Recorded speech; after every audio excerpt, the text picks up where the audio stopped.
Hello and welcome to part 2 of this 4-part video series, and we are going to be diving into the brand being ATHLETESIA. And so I've got Kesheba here with me again, and she's got a bunch of questions to ask me. And so the good thing about this is Kesheba's going to be asking me questions that I probably may not have, addressed in a video before. So over to you, Kesheba. Amazing. Yeah. Okay, let's dig in. So, who is ATHLETESIA actually for? Not just the demographic, like the woman. Tell me a little bit more. The woman. This is, okay, so ATHLETESIA is for the everyday woman who moves for her, not to compete, not to comfort, not to perform, not to fit into an aesthetic that she's been told that she needs to fit into. She's done and she's tired with being squeezed into a mold. She is over it. And so this is a woman who is moving and walking away from the copy and paste blueprint activewear and athleisure industry that we are used to, that as far as I'm concerned has been built on an empire of tapping into the insecurities of women. And so that's who ATHLETESIA is for.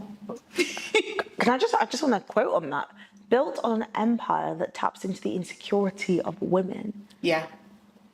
That's my viewpoint on it, for sure. That is a statement and a half. Yeah. Tell me a bit more. What gave you this opinion? So look, I feel everyone has free will to wear whatever they want and buy whatever they want. Mm-hmm. But one of the things that I was seeing a lot as I was going on this journey, and also listening to so many women out there that were sharing their voices, is what I see often is, okay, these leggings are going to lift you. They're going to hide everything about you, basically. I'm going to squeeze you in. I'm going to compress you. I'm going to lift your bottom. I'm going to, I'm going to sculpt you. And it's just like, here's the deal. And I have to say this. And women, I need you to understand what I'm about to say. Was I that person? 100%. The videos are out there. It's there. So you can see, what I was about and what I was wearing. Things have shifted for me, especially since ATHLETESIA. But the bottom line is, I'm not here to sculpt anyone. I'm not here to lift anyone. I'm not here to squeeze anyone into anything. I'm not a surgeon. I'm not interested in being in that space in any way, shape, or form. And here's the thing. As far as I'm concerned, as soon as you take those leggings off, as soon as you take that shapewear off, what are you left with? Your body as it is. And so it's a case of you either accept and embrace your body as it is, or you do something to change it. And that is just the reality. As I age, my bum isn't as high as it used to be. That's the truth. It's not as high as it used to be, right? But I embrace that and I do what I need to do, to maintain it to a certain level.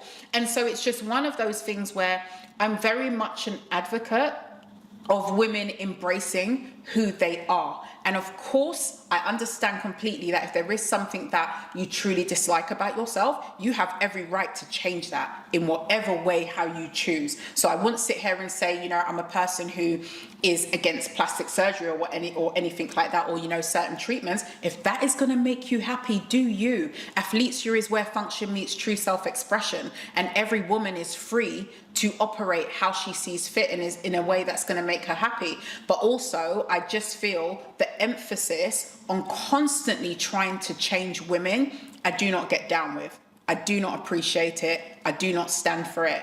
And so therefore, that's why my statement is there. And it's like I shared on someone's post a while ago. At the end of the day, as far as I'm concerned, last time I checked, I'm not a statue that can be carved into. So when we're talking about sculpting and all the rest of it, it's such a buzzword for me. And so you're never going to hear that word within ATHLETESIA. You're never going to hear sculpt. You're never going to hear lift. When it comes to the tech packs, what I have in my tech packs is around, being supportive, comfortable, the natural lines and curves of a woman's body. That's what it's about for me. Everything else can get lost as far as I'm concerned. So yeah, that's my viewpoint. I'm just taking it in. I think, where do you think that this has come from, this narrative where we need to sculpt and shift and, lift and all of these things? Where do you think that's come from? I'm going to say something that I think is going to be, like, what do they call it on Instagram? Like an unpopular opinion or controversial, but you know, I've shared it before in a post. At some point as women, we have to take accountability for what we're allowing to be marketed to us and what we're allowing to be sold to us. I really, really do. Because at the end of the day, we are the ones who are buying into it. And so at some point, we've got to rise up collectively and we've got to come together and we've got to say no more. And at the end of the day, if you're happy with it, like I said, all good. But, you know, if you're looking for something different and you're done with that and you want to walk away from that, then yeah, ATHLETESIA is for you for sure. And that's not to say that, you know, there are going to be people who they might tap into ATHLETESIA and other brands and stuff, and that's cool. But, you know, if someone is looking for a brand where it does all of that stuff that I've spoken about, that's not what ATHLETESIA is, and it never will be. So therefore, ATHLETESIA probably won't be for you. That's the reality. This is so interesting because I completely agree with you. At the end of the day, if people aren't buying, there's nothing to sell. There's nothing to sell. Yeah. And so we are buying into the way that we are being spoken to and the way that we are being made to feel like we need to conform to certain standards. So I guess the part, or there's this area around us being insecure and us wanting to change things that's actually due to ourselves, and how we are treating ourselves is how other women are, I guess, getting impacted from that. Our children, our families, our friends. If we're buying the sculpting leggings and thinking and saying, look how great we look, they're going to feel the same way. And it might be just a big cycle of, very interesting. And you know, I spoke about, I've got 10 nieces and nephews, and I spoke in the last video about my 2 youngest nieces. And so when I think about them and them growing up, I don't want them to feel that they have to fit into a certain aesthetic or a mold to be accepted by what society deems acceptable to be as a woman. I'm over it. Like, I'm over it. And I know that the women who are in the ATHLETESIA community, they are over it too. And this is exactly why they are part of the community. And collectively, like I said, we have to rise up and we have to seriously change the narrative, because you know, if we don't, where do we end up? As clones, you know, there's already too much copy and paste as it is. So yeah, that's my perspective. I could go on and on about this. I do get really passionate about it as well, but yeah. It's interesting because we see it, especially in the aesthetics industry. I don't know if you see comments where people are like, okay, you look just like every other person now because you've made all these changes to yourself. So yeah, there's a wider discussion there for sure. Yeah, 100%. There really is. And, you know, me and my friends have these type of discussions as well. Like, you know, is there anything that you would do, or is there anything that you would change? You know, probably as I age, you know, there might be certain, you know, treatments that I might tap into, you know, and that's my choice to do that. And like I said, it's a choice. It's a personal choice. But, you know, I would have to be like super unhappy with something, you know, in order to feel like that's something that I need to do. And that's okay. Yeah, exactly. That is okay. Yeah. So I would say that there's this whole shift, yes, where we need to think about, okay, what are we allowing ourselves to be sold to? What are we allowing ourselves to be marketed? But also, what are we allowing ourselves to do because it feels good for us and expresses us? 100%, exactly that. And so, you know, if at the end of the day, putting on certain things makes a person feel good, do you? But it comes with the fact of knowing, how do you then feel when it's not on your body? That is it. And that for me is the piece where it has to be looked into, because I can go out, I'm going to give an example. Say, for example, one of the things that I used to really, really hate is the stretch marks on the back of my legs. I despise them with everything. And so it took me a really, really, really long time. I'm talking, I think I only got comfortable with the stretch marks on the back of my legs in my late 30s, basically. Oh, wow. And so when I was younger and I was going out, I would always wear dresses, always wear like cute little tight dresses and stuff like that. But the reason why I was comfortable with doing that is because it was at night. And I remember I bought these trousers, like MC Hammer type trousers from Next. And anytime I was with my family, or anytime I went out, regardless if it was sunny outside, okay, summer, I would have these trousers on. And I remember once my sister said to me, my niece said, I bet Danielle's going to have those trousers on again. And that's something that has really, really stayed with me, because it aligns with how much I hated the stretch marks on the back of my legs, that I hid them. I hid them. I didn't want them to be seen. I didn't feel comfortable. And I remember one year, and I'll pop it up on my personal private Instagram account, I had shared like a post with me in these pair of shorts, and I shared, I'm so glad that I moved past that. And I remember when I went to someone's birthday, and the security guard said to me, your legs, they're so strong. And I was like, do you know what? Yeah, my legs are strong. They're strong as fuck. And my legs are absolutely amazing. And I fell in love with my legs. I absolutely love my legs, And so for me, I had to take away those MC Hammer trousers and embrace all that my legs are, and say, I'm getting my legs out. And any opportunity I can, I'm getting my legs out. And so this is what I mean. And it's a very, very personal journey. At one point, I was using all the oils, the bio oil and everything. I was looking at different surgery at one point when they brought out, certain things like, oh, this is what you can do to stretch marks. I was trying that stuff. And then one day I said, enough. This is who I am. This is who I am. I love this, Danielle. I didn't know that at all. And it's interesting because I think for every insecurity, there are, unfortunately, something you're marketed to and products you're marketed to. And it's funny, I actually was listening to a podcast conversation about this, and it was around, I don't know if I can say, but Mia McGrath, she was speaking about frugal chic, and she speaks about how to save money. I love her. And I listened to her episode with Grace Beverly, and Grace was like, what are the tips you'd give someone to like help them with stop spending? And she was like, stop spending based on insecurity. That was her thing. And I was like, oh, when you think about it, the amount of things that we're like, oh, I must grab this, I must get this, I must do this. Instantly I was thinking, my stretch marks I don't love. And ever since I was like, oh, let me look at bio oil, now I've got Instagram posts with tattoo artists that tattoo like your stretch marks. And so I was like, that is like a recent thing, probably a week that I've seen that. So it's really interesting to be able to shut off that whole, am I buying from a insecurity mindset, or am I buying from a expression and feeling good about myself and just, feeling like a better version of myself without feeling like I dislike myself when I take this off, when I change that to my natural self. Definitely, and I absolutely love that. I think that's an amazing statement. I actually need to listen to that interview. I listened to the one when she was on with Patricia Bright, which was dope, but I need to listen into that one. But I love the way how she framed that, for sure, because it's so, so true. And look, I think this is such a deep topic, and I would absolutely love to do like a round table and stuff on this topic, because I feel that there's so much to be said. And, just listening to different perspectives as well. But like I said, when it comes to Athletesia, this is, part of the reason why it has been created is to come from a completely different angle. I'm not creating a brand for hype. I'm creating a brand where women truly feel like they belong, and they feel that I can be me. And, it's good and it's okay to be me.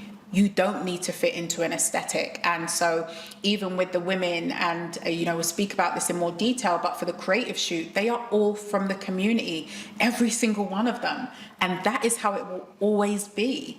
They are front facing, they are Athletesia. And so I will always make sure that they are seen within absolutely everything that's done. So yeah. I love that. That was really, really good. I know, so much to say on the topic, but yeah. So much to say so there. Much to say. But we will move on. Let's talk about, what has this woman walked away from to get to where she is now, to get to here? Yeah, I think as I've spoke about it earlier, in terms of, walking away from the molds, from being squeezed in and told that she should be within a certain aesthetic, etc. She's now moving forward, and it's like, I move for me, she moves for her. And that's where your campaign comes from, isn't it? Definitely. Amazing. And okay, talk me back to this Take me back to the start. So what did the brand look like before it looked like this? Oh my God, this is really interesting, right? Because I've actually never shared this. Only close, obviously, family and close friends would know this. But when I first started on this journey and the seed was planted in December 2023, first of all, I want to get this across, is that I was like, oh, okay, and I'm gonna have to grab it, so I'm gonna have to get up from the seat for this. But basically, I was like, okay, I'll just have some accessories, you know, yoga teacher, Pilates instructor. I'll have some bands and stuff, and I'll have it with my name. And I remember speaking to my sister, and I was like, I don't want products with my name. I feel that's so like self-serving, and it's just not who I am. And so I started this journey of thinking up different names. So the names that I had, I think the first one was Luxe Active Essentials, or Lux Active, something like that. I'll pop them up because I got the logos. And then I also had Elite Active Essentials as well. And so those were two names before I got to ATHLETESIA. And then with ATHLETESIA, the logo has changed. So the first logo, it was, and I'll pop it up, but that's what the first logo looked like. And then the second one, I was just like, this is too like stencily and too thin. So when it comes to putting it onto clothing and embroidery and stuff, it's not thick enough. And now on screen somewhere, that's the final one. So yeah, that is how it has shifted, but I have to grab the first products to show. All right. And there was yoga blocks as well, actually. Yoga blocks? There were yoga blocks? There were yoga blocks. Yoga blocks are at home, but basically... Whoa! So this was the booty band with ATHLETESIA. So you can see the old logo on there. This is what I actually take to the gym, so I work out. You do use these. them? Yeah, I still wear them. Not still wear them, still use them. And then, yeah, I had all the different bands in... That is crazy. Yeah. And so these were literally the first products for ATHLETESIA. I know. I would not have imagined that at all. Yeah.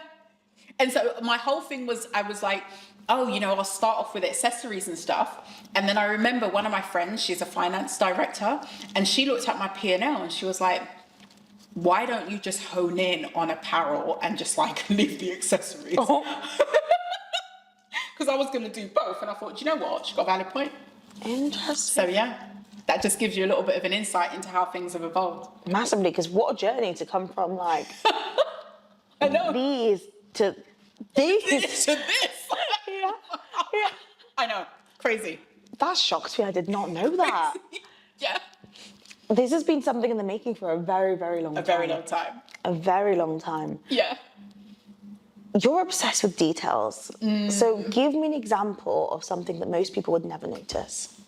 Sorry, I laugh at this, right? Because I'm sure when I sent this to my manufacturer, she must have been like, she must be kidding. Like, she cannot be serious. All right.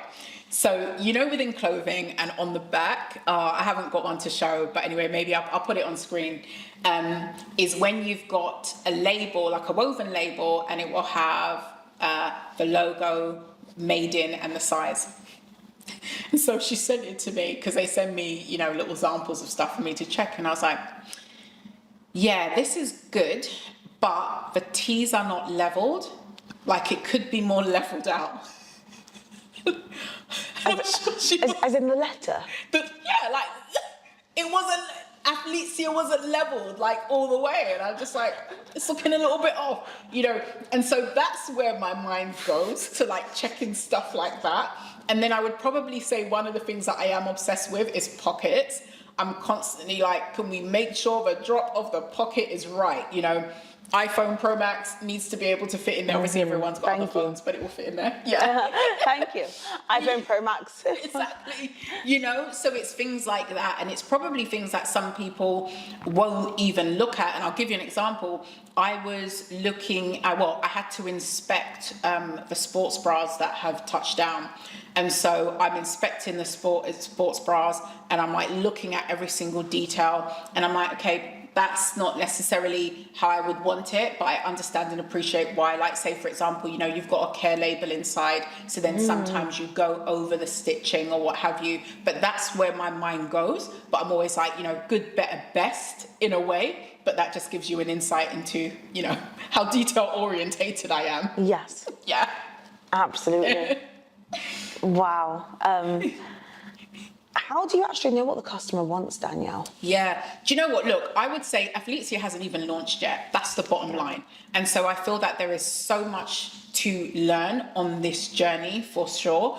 But the products that ATHLETESIA is launching with, it's based on market research. One of the things before there was even an Instagram account, there was market research. There was a survey that was going out to, you know, women, my incredible family and friends. They were sending it out to everyone. I had these women fill out this survey, and, you know, they were sharing their voices to give me an insight as to where they shop, what they're finding challenging and all the rest of it, what they're looking for, and, you know, being able to hold focus groups as well. And that really gave me an insight into what I needed to focus on, but also I was listening. I listen all the time. So through that, constantly listening to women about what they want. And then also even on social media. So anything to do with, you know, the products that I'm creating, I am on those posts and like seeing what women are saying. And I would love it because I would see these women and I was just like, look, I don't care. Give me a pair of shorts and a t-shirt, like whatever. Do you get what I mean? It's like, I don't need to have this matching two-piece. It's like, oh, this is interesting, right? So it shifts the perspective. So by doing that, hopefully, you know, I'm launching with products that women want to wear. And I believe I have got that covered, you know, but that's what it is. It's listening constantly. I go to the community and I say, hey, what color do you want us to launch with for this? And so that's what I will continue to do. I don't give a damn about trending colors. I never will. And so any color for ATHLETESIA will be based on what the community wants. So, you know, this color, deep teal, everyone absolutely loves it. It's actually one of my favorite colors now as well. You love it. I can't wait. I can't wait to get my hands on it. I know, you love it too. And so it's one of those things whereby that's what it would be driven by, the women who are part of ATHLETESIA and who are ATHLETESIA. Yeah. Yeah. Yeah, for sure. And do you know, it's funny, a little follow-up from this, because so ATHLETESIA, is this your first business? Or have you No, so many before. Because I was going to say, you can tell you've had so many businesses before because of how much you've put into ATHLETESIA, in the sense of picking the right thing, doing the research, putting out a survey, pushing things to go out to people, asking your family to share it, you know, asking all these questions. You can tell that all the businesses you've had before this have led you to this, for sure. 100%, 100%. And this is why I think I saw Ben Francis, who I adore, and he shared something about, you know, you don't fail because it didn't work. You fail because you stop. And it's one of those things where absolutely everything is a learning lesson at the end of the day. And it's part of the journey. It's an experience. And so from everything that I have done, I've learned from it. And it's like, okay, right, this is what you need to think about as I go into this. But look, I also want to make it very clear that there is so much more that I have to learn. I mentioned to you where I spoke to, you know, an incredible lawyer who's going to use her network to help me out with some stuff. And she had said to me, it sounds like you've got everything under control. And I kind of like, I laughed and I was like, yeah, but not necessarily, you know, and I know that's how that can come across. And I would say, yeah, do I have things under control? To a degree, yes. But there is always something that comes up. There's always that what the F moment, you know, that comes up where it's like, oh my God, I haven't dealt with this before. Like, how do I go about this? I've got to get my bulk order from Turkey to the UK. I'm like, what? I haven't done that before. You know, that's a lesson for me to learn, you know? And obviously it's part of the agreement, but that's something new for me to tap into. And I think it's one of those things, and I'll touch on this because in my last video, not in my last video, but in a video I spoke about the people that I work with. When it comes to founders, I think sometimes like, oh, you know, delegate, farm out the work. Here's the deal. As a founder, there are things that you have to do. You have to do it.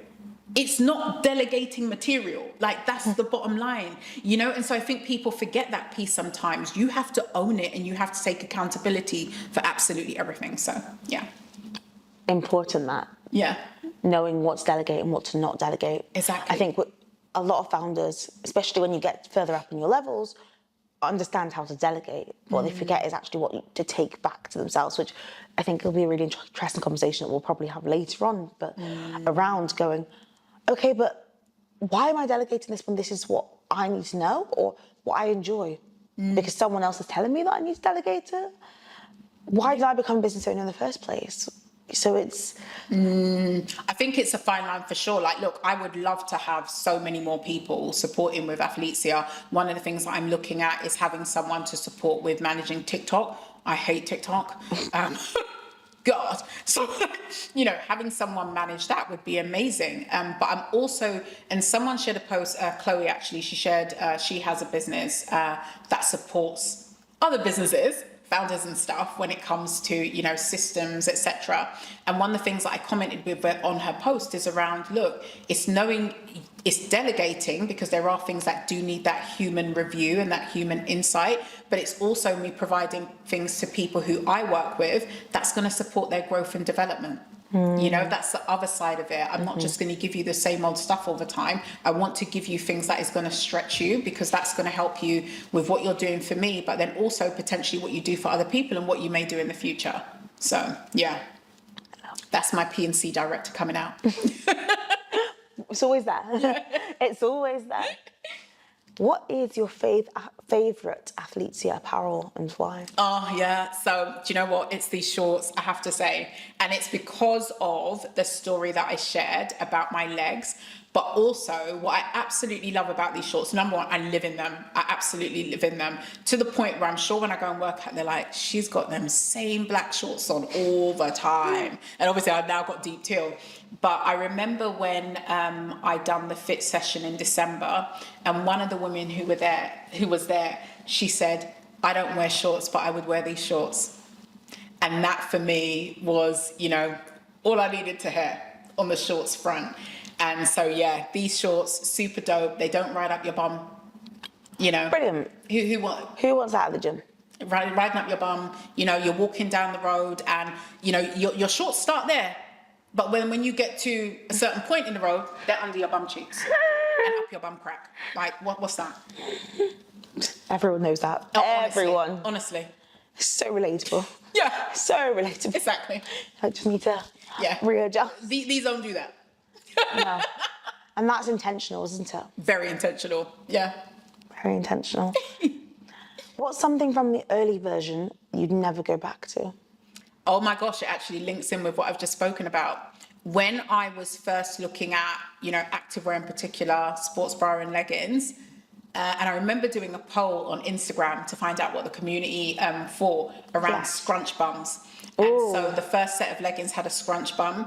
The leggings that will be final for ATHLETESIA will not have a scrunch bum. Interesting. So you started with the scrunch bum. Yeah. What a shift you've had since then. Yeah, but it links to, you know, and it goes back to the points that I've made. And the reason why is because it was finding out from the community, like, what do they want? But I remember there was a comment from one of the women from the survey, and she said something along the lines of, the last thing I care about when I'm working out in the gym is how peachy my bum looks or her glutes look. That was her statement. You know, and obviously it's different for everyone. If you want your glutes to look cute in the gym, I get it, whatever, you know, do you.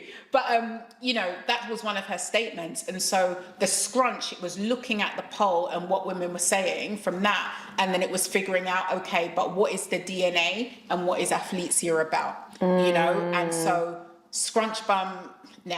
It's not you. Nah, it's not ATHLETESIA. No, it's not ATHLETESIA at all. It's not ATHLETESIA. Interesting for sure. I love that. Yeah. I don't care about this. I just want to have a good workout. I want to feel comfortable in what I'm wearing. Exactly.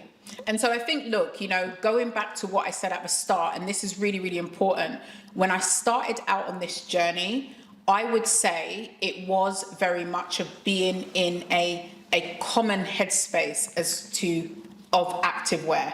And as things evolved and as I got the research from women and stuff, like, it became something else. And this is why I say you know, I birthed ATHLETESIA, but she has evolved into her own person.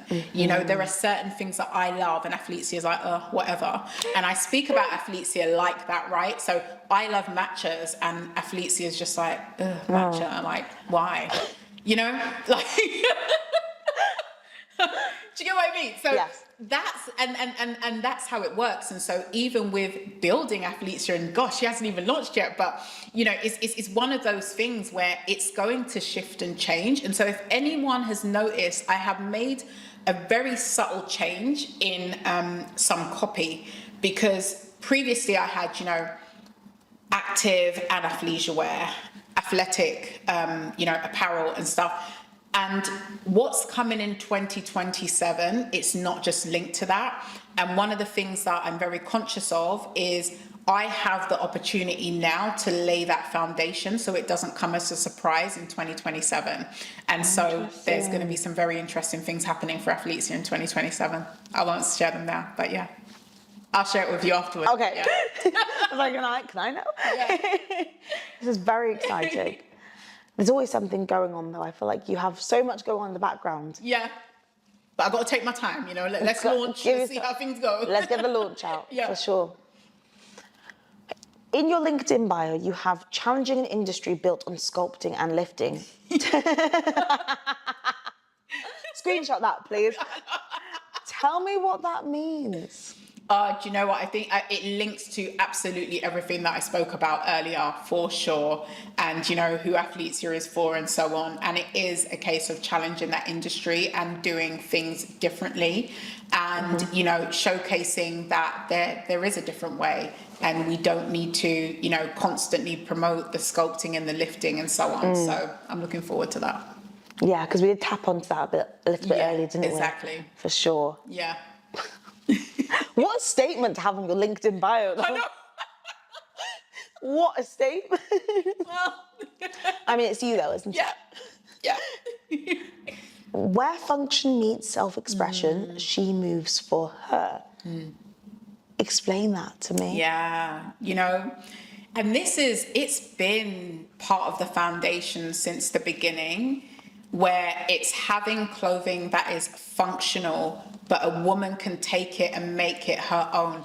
I cannot freaking wait for the creative shoot to see how women make ATHLETESIA their own, because there will be space for that as well. Because on the website, I do want to have shots with, you know, women wearing it with different stuff. So even look at how you're wearing ATHLETESIA today, you know, with your boots and stuff, like, make it your own. And it's the function side is something that I want to touch on, because I do have a story, as I always have a story.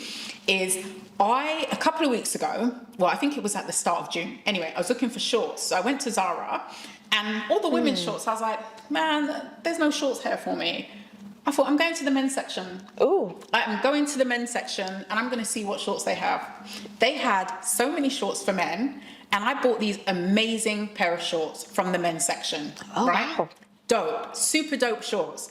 And basically, when I wore them for the first time, this was quite funny. So I wore them for the first time, and I was like, oh, but how do I do the front of these? Because women, it's kind of like, I feel like it's always the same. It's the same like this. Oh, this is different But from that. the ones and I'm not saying that this is the case for all men's shorts, but the ones in Zara, they were different. And I was like, oh, but how do I tighten it? And it was this very unique way to tighten it. And I was like, I wouldn't maybe know that as a woman. And I'm like, is this how all of them are? But not only that, what I absolutely loved, pockets galore. Like, hello? Oh my goodness, yes. Like, deep pockets. What are men carrying that we aren't? I think it's because there's this whole thing of women, we tend to carry handbags and all the rest of it. I'm not a big handbag person at all. I'm either a rucksack, or if I've got enough pockets, I'm putting my stuff in pockets. Like, that's me. Apart from the fact when I left work, they bought me an amazing bag. So I use that now, right? And I was just like, oh my God. So when I speak about that function side, it's about products that are functional, that are going to work for the everyday woman in how she moves and goes about her life. So I'm really looking forward to introducing more stuff like that and learning from the men's section in various different brands as to how they do things as well. And so, like I said, you know, where function meets self-expression, taking ATHLETESIA, making it your own. It doesn't have to be matchy, like whatever. If you want to match. If you don't. I've got the adjustable tank for this. I'm not wearing it. I'm wearing it with a t-shirt. It's funny actually, because now thinking of it, I actually own 2 pairs of men's shorts. There you go. And I liked them because I wanted something a bit longer. Yeah. I think it's in a little bit more now for women to have like almost the jorts. Yeah. And like longer shorts. But when I bought them, I was like, it was a lot more about just having the shorter. And you're right with the pockets. Yeah. Oh my goodness. Pockets that will fit my iPhone in. Exactly. This is it. So yeah. There you go. Well, that is the end of the questions in section 2. But yeah, oh my God. How interesting. Yeah. So, but yeah, I'll make sure that some of the things that I spoke about is actually on screen as well. But yeah, that's more about the brand. But thank you so much for staying and watching and listening to part 2. And we look forward to bringing you part 3. Thank you so much. Wow. Wow. Wow. I'm going to leave that in. How